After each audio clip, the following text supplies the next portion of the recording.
আবার বিশ্বনবী বললেন, জুমার দিনটা এমন দিন, এই দিনে আল্লাহর পক্ষ থেকে বিশেষ ফেরেশতারা মসজিদের সবগুলো দরজার মধ্যে দাঁড়িয়ে যায় এবং জুমার নামাজের আগ দিয়ে খতিব সাহেব আসার আগ পর্যন্ত লিখতে বসে যায়। কে কে মসজিদে ঢুকে নামগুলো তারা কাউন্ট করে, এন্ট্রি করে। সর্বপ্রথম জুমার সালাত আদায়ের জন্য যে মসজিদে ঢুকে, আল্লাহর রাস্তায় উট কুরবানি করলে যেই সওয়াব, ওই ব্যক্তির আমল নামায় আল্লাহ ওই সওয়াব দান করে দেয়।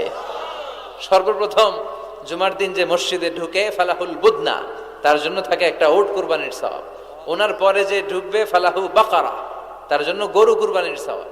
3 নম্বরে যে ঢুকবে ফালাহুল কাবসা, তার জন্য ছাগল কুরবানির সওয়াব। 4 নম্বরে যে ঢুকবে তার জন্য ফালাহু আদ-দাজাজা, মুরগি কুরবানির সওয়াব। 5 নম্বরে যে ঢুকবে তার জন্য আল বাইদা, ডিম কুরবানির সওয়াব। সুবহানাল্লাহ পড়ে।